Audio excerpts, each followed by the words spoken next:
author, and my partner in crime. Lahat na yata ng krimen, ginawa na namin. Okay, very inspiring lady. You know, I don't have really words, but you know her. Without further ado, let's all welcome on stage, Coach Yan Yan! Okay, so are we still good, peoples? Yeah, this is it. This is the moment of truth and the most awaited time of the year. This is finally after 3 years, the first time to have face-to-face webinars and workshop. No more Zoom in, only Zoom out. Okay?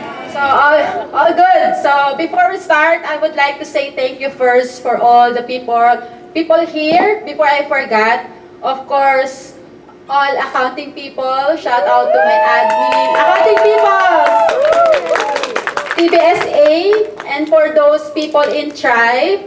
And of course, I want to say thank you, of course.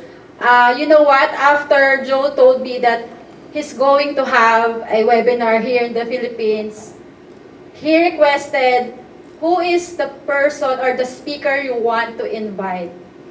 I only 3 people in mind, actually 4, but she's not here. But I want to say thank you to Dan, Miss Shari, John Pagulayan, and I vouch Catherine De Castro. I wish she's here because later on you will find out why I want to say thank you to her, but she's not here.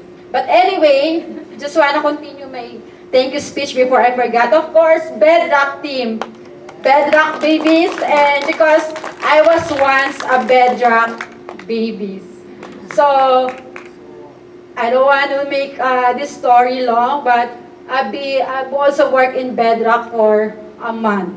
That's why we're all here. And I'm so thankful to Joe and the team for making this thing happen. So, of course, I wanted to say thank you to my family. My brother is here right now. My mom yesterday is here and my son. Of course, to my partner in crime for 12 years. So I want to say thank you to him before I forgot. Okay? Siyempre may love life. Kayo naman. Diba? Lahat may love life para happy. But anyway, I just want to say thank you, of course, to our creator. Because without him, we are not all here. Okay? So I just want to show you. May ganito pa pala. Okay. So, just so you know, before I introduce myself, I was an accountant, a typical Filipino whose mom is working abroad for 25 years. I'm a family of OFW from my mom, my brother, my relative. Who can relate? Who is here with a family, mom, brothers in abroad? So, who can relate? I'm the one of those. And I was once an agent of real estate and insurance company, but now I am the CEO of Taskwise Consultancy Inc. And then, of course, the founder of Accounting Peoples, but I want to say credit to Tribe because PFL, because without PFL, we don't have Accounting Peoples, who's amazing people right now. And of course, now I'm a coach and a mentor. And of course, an awesome mom. I have an 11 years old autism son. So just so you know why I'm here as a freelancer. You will see later what's in it, okay? So before I proceed, ayan na tayo. Ito na yung sinasabi sa hula. Nakasama rin tayo sa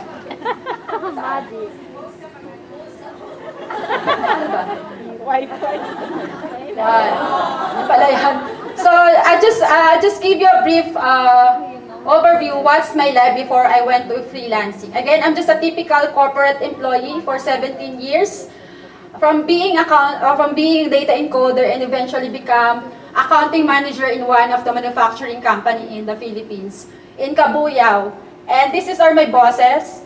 So, alam nyo na ba't ang galing ko mag-English. Because I've been working from abroad, so Arabic, I can speak Arabic, salam alaikum. So English also, and then when I went back from abroad, I worked as accounting supervisor, and Japanese company, manufacturing, Australian company, and the last one will be a German company. So, and then, if you realize, I have this kind of racket. You know racket? Raketera. Ang daming source of income na gustong gawin before I went to freelancing. So I was once an online seller, and then an agent, beach lot, and I also selling condo, and I also build my own travel agency because I don't know talaga kung ano yung talagang gusto kong gawin sa buhay. Yung litong-lito rin sa buhay, di ba? Kayo rin ba yon? Na hindi alam kung ano ba talaga ang gusto? Who can relate? Ay, madami. Diba? Okay. Ayan na siya. Anong post?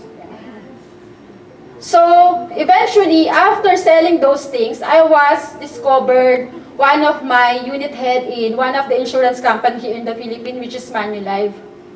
I'm just giving you the reason, maybe you're thinking why Miss Yan Yan is like that. Here's the thing.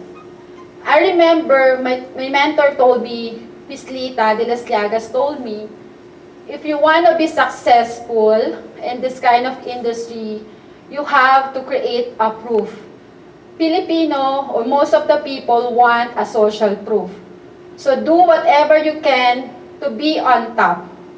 So after being tagged as an October 30, 2019, before pandemic, I was a top recruiter.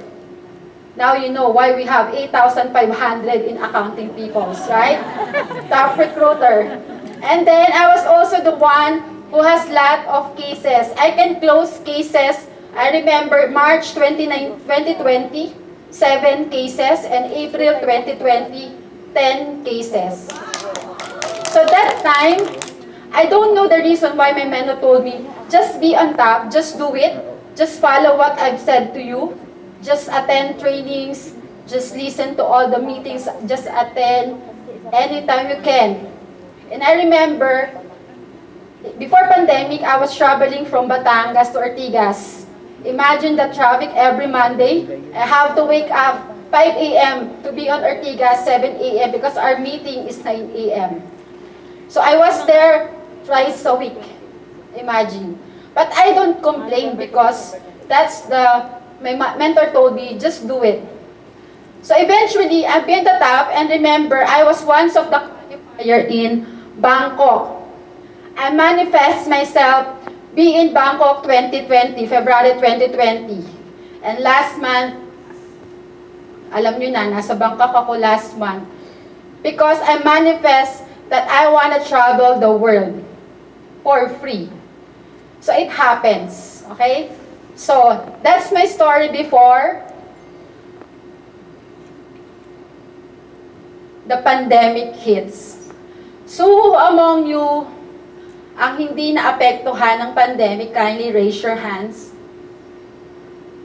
Who among you lost their loved ones because of pandemic? Who among you lost their jobs because of pandemic? So many of us are not ready for the pandemic. Even me, even all of us here are not ready. So, what is the pandemic teach us? Actually, I'm telling you, this is the most amazing thing that God give to us. Why? He tested our faith, our trust, our persistence this time, the hardest time of our life. So, what I am doing this time of pandemic? Again, I'm looking for an extra income. I don't know what to do. Lahat na ng racket, pinuntahan ko, kulang na lang. Alam ni partner ko yan, nagbebenta ako ng mas. Ultimong kambing. Nagbebenta po ako. Kasi kailangan na nating mabuhay. But, andito ako sa freelancing. I remember, November 2020, I was broke. And I'm literally crying to the Lord, Lord, just give me a passive income and I will help in any way I can. Again, alam kong masama makipag-deal kay Lord ng gano'n. You don't have to do that to the God to create, makipag-deal na may kapalit. But then on, I have no choice. Go Back to Corporate World, March 2021. Sino dito ang nasa corporate world pa rin until now? And who wants to be on freelancing? Actually, yesterday, I was in TBS 8 Stock. Most of them are from the corporate and wants to transition into freelancing. So I will just repeat what I have said to those people. So again, my task for today is to teach you on how to transform a newbie like me into freelancing, into high-performance machines. So if you see my history, I've been always a performer. Do you think why?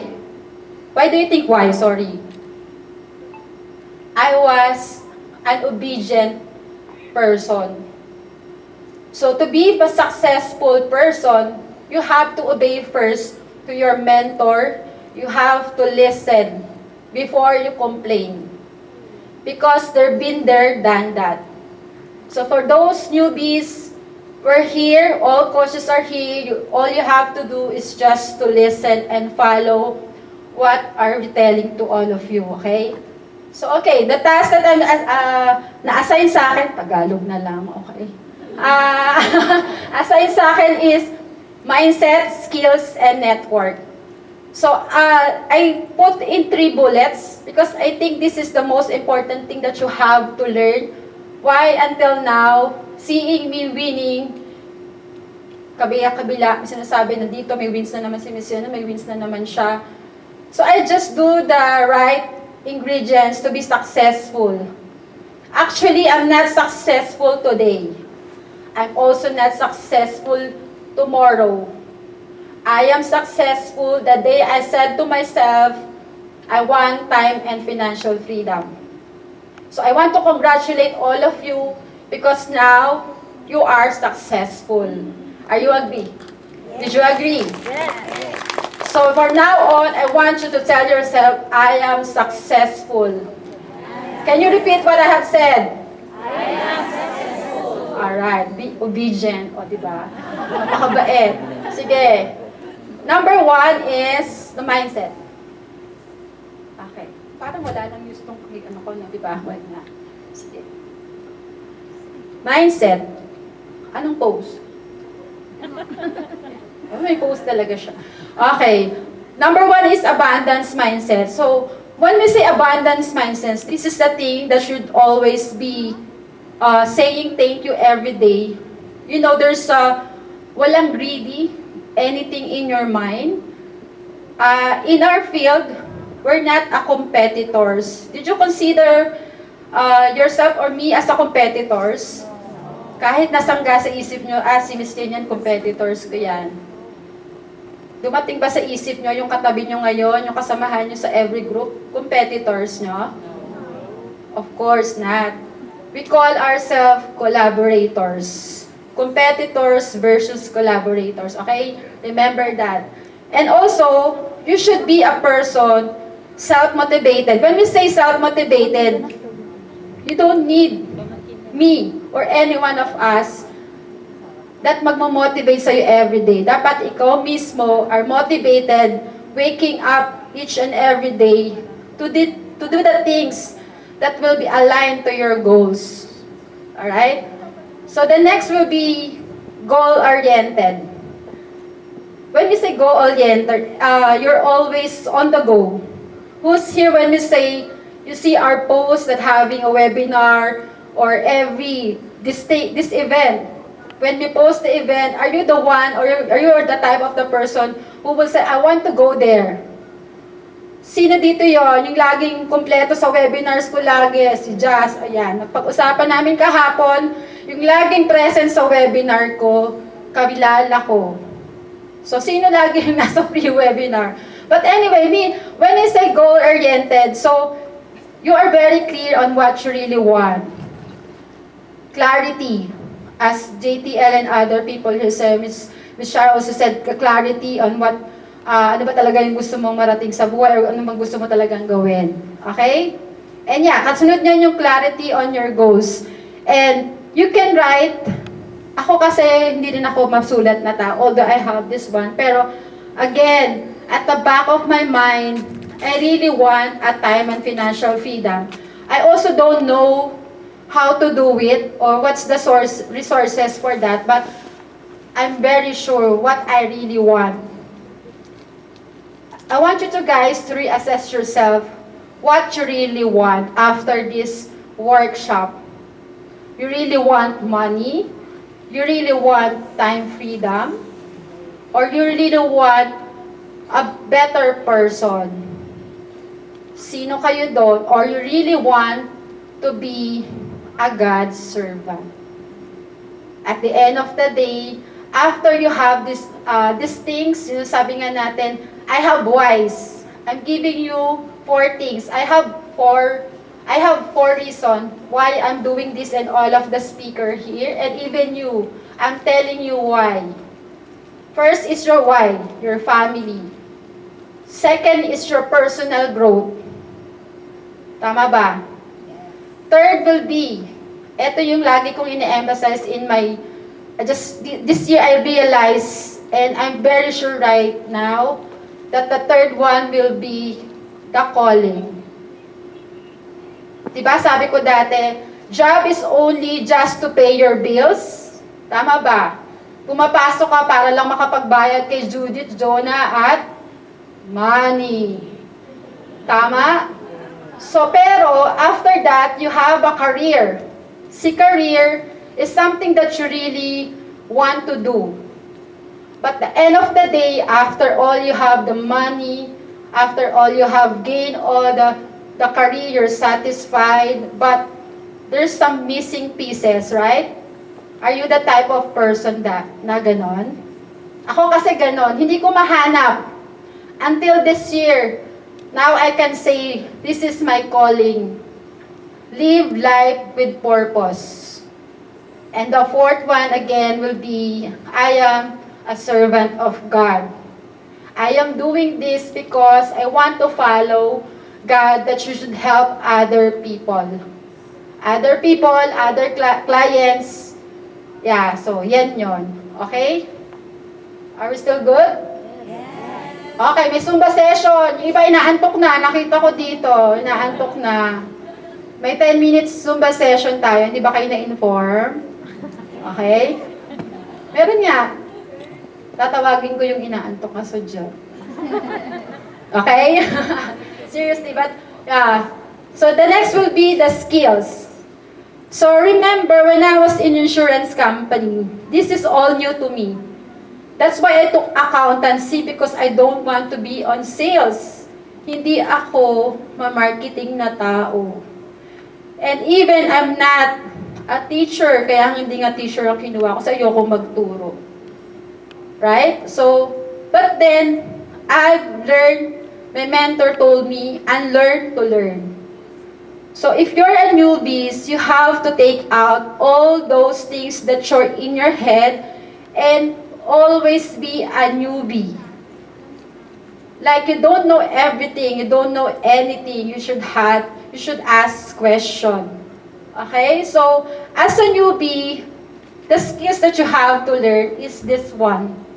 Hunger. Now, your hunger. Because kinain nyo kanina, your hunger, di ba? Hunger in asking questions. That's why we're always telling you to ask questions to the client. Every time we have a webinar, do you have any questions? Ang sagot na iba, wala po. Ang talino, di ba? Wala pong tanong. Tama ba? Nahihiya kasi magtanong. Pero I encourage everyone to ask question, because from that question, you will learn and you will also help your fellow accountant, bookkeepers, and CPA. Okay? And of course, adding value to the clients. I think JTL already mentioned adding value to the clients. So sometimes I'm doing this, so if you remember, you're always telling me why Ms. Yanyan can easily get clients. Because I'm always adding value. I love to give free materials, free webinars, because I believe everything that's free is so amazing, right? The best things in life are libre. Tama ba? Yes. So, actually free na to mamaya, i-refund daw. Gusto nyo yun? Oh, gusto niyo yun? Ay, no ba? Ay, hindi raw. Sorry. Hindi pala libre, sorry. Ano ako doon? Na-choppy ako doon, loose. Okay. So, the next one would be discovering, you should be hunger on discovering your strength and weaknesses. So, every day, you should check yourself, what is your strength and what is your weaknesses. Weaknesses is not a negative. Actually, weaknesses is the most positive words. Because I told you, the moment you ask question, the moment you saying your weaknesses, even me, I'm not good in grammar, in writing. I always admit that. And even yesterday, we have a webinar. Even Excel na napaka-basic, hindi ko alam. Pero I am willing to admit that I really don't know that. Because this is just being humble to accept what is your weaknesses. Rather than saying that I know all the things in accounting. I even ask help to all of my fellow bookkeepers. Shout out to Miss Beth, my mom, Beth. So, she's always been helpful to me. So, anyways, and then hunger to explore new things. And this is the thing that you're doing right now. Gusto nyo mag-explore? Tama ba? Gusto nyo matuto? Gusto nyo ako makita? Oh, di ba? Ang lakas? Di ba? Yun talaga yun eh. Tsaka pa-picture. Gusto nyo may post sa social media. Di ba? Aminin. Okay. So, guilty tayo dyan. So, the next one will be... Asan na siya? Yung post na naman gagawin ko. All done. Ayan. So, the third will be, this is the last, but this is the most powerful that Miss Yan secret sauce. No, secret of Miss Yan. So, actually, nabanggit na ni JTL kahit kanina that this networking is the most powerful, that actually you don't need to apply in any job site for doing just networking. You know why? I always telling you, then some people ask me, why Miss Yan from Batangas, nasa Kaintakan na, nasa action, nagmi-meeting ko. Kung nasaan-saan si Miss Yan, nagte-teleport siya. Are you wondering why? Because I love to connect with people. That's why we're here. Because connecting with people is like a dot that will make your life easier. Did you get my point? Yes. Because now I see you face to face. Now I know who is the person I will refer to my next client. That's it. That's also Bedrock doing. That's also Miss Sharon's doing, Miss Dan, and then JTL. We're just, ano Tagalog? Kadena. Yon, kadena, chain. But we have the same goals of helping other people without expecting anything in return. We're just happy doing these things. Di ko na ma-explain yung fulfillment of helping, but you will understand that sooner or later if I will give you the next task. Okay, before the slide, I will tell you something. Okay, so help without expecting in return and initiate conversation. Yung sinasabi natin dito laging, I'm an introvert. Sino yung introvert? Talaga ba? Sino si Bill? Si Luz daw introvert, ang maliwala. Yan. Yan, introvert. But anyway, introvert is also positive. And also, ako kasi I admit myself, I'm really extrovert person. Hindi naman halata. Halata ba? Dito totoo, I'm an extrovert ba? The introvert talaga ako. Introvert ako. Yan. So, may umagri doon. Yan. And be interested on people you met and talk to. Right? So, sometimes we tend to forget that we're always focusing on getting 6 figures, wins, travel. But we tend to forget to really have a genuine connections every day. Because every day when you wake up, ano ba naman yung simple good morning? That's why in the group, I'm always saying, good morning, accounting people. Just to set the day alive and full of focus and goals. So from now on, I want you to create a genuine and feel free to really hug and kiss. If you see me earlier, I want to hug everybody. Because this is the time that I really want to share with you the soul of Miss Yan. And this is talagang ako po talaga yun eh. But anyway, so ayan, yung sinabi kong yan, pag ginawa niyo yung mindset, skills, and networking, you will not be broke again. Do you believe? Do you believe? Nakakalakad na ako. Para tuloy tayo dito ng nakakalakad na ako. Ganon. So, do you believe na hindi na kayo mawawala ng pera if you follow these 3 steps? Yes. Totoo ba? Seriously, no joke, no steer? Okay. Totoo yan kasi this is the best, this is the easy way. I'm doing this every day and just only this year I realized kapag pumunta ako sa ibang industry, kahit saan mo ako itapon, I will be successful. Sana ganun din kayo and I want you to be like that. Kuha nyo ba yun? So meaning, if you take this 3 recipe, you will become successful and you will, although you are always a newbie, but you will turn yourself into money-making machine. Okay? I-manifest nyo yung money-making machine for 2023. We will going to Indonesia. Tama. No, nagjo-joke kami kanina JTL. Let's make a tribe or any event other country. Diba? So, mas magandang manifest and natin yon. Okay. Actually, that's all. And again, wala na yung slide. Hanggang 3 slides lang. But, I just want you to remember that, again, remember that you're successful now. And I want you to obey everything that we said and take action and create a genuine connection every day. Because that connection will really help you a lot, make your life easier due to referrals and so on and so forth. Okay? Thank you so much. And this is Coach Shanyan. Kuha ko ba yung 30 minutes? Sino nag-time track ng hours ko? Because I have a flight in Paris after this. Okay?